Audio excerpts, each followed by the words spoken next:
النهارده هنتكلم على مقولة جميلة قوي عجبتني لبيتر دراكر.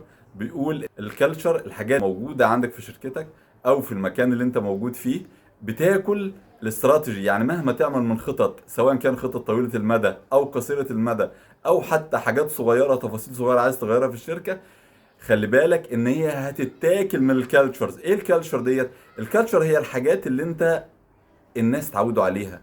الناس بيشتغلوا بالطريقه ديت.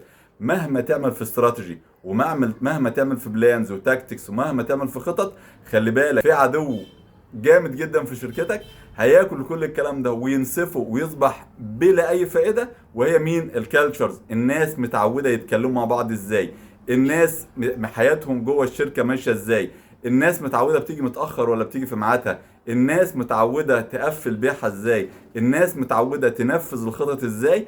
خلي بالك كل الكلام ده اللي هي الكالتشرز، الحاجات اللي الناس متعوده عليها. بالاضافه انت بتكافئ مين؟ انت بتكافئ مين وبتكافئه ازاي؟ ويا ترى المكافاه دي بتيجي بدري، بتيجي متاخر، بتقول شكرا للي بيعمل حاجه كويسه ولا ما بتقولش؟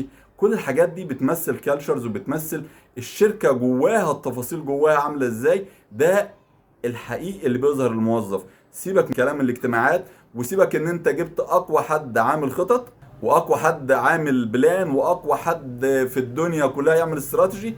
لو انت ما خدتش بالك الناس الموظفين عندك متعودة يشتغلوا ازاي، متعودين يتكافئوا على ايه، بتقول شكرا لمين، بتقول شكرا على ايه، بتقولها امتى وبتقولها ازاي، كل الكلام ده بيتر دراكر بيقول لك كالتشر ايتس استراتيجي امتى؟ ان بريكفاست. يعني اول ما تصحى، اول ما ان كالتشر تاخد نفسها، تقوم جايه واكله كل استراتيجي وكل التعب وكل الخطط اللي انت خططته، والمصاريف دي كلها بتروح بسبب مين بياكلها؟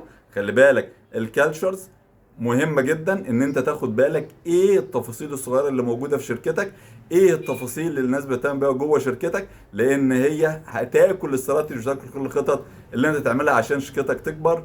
الكالتشر مهمة جدا. كالتشر ايتس استراتيجي.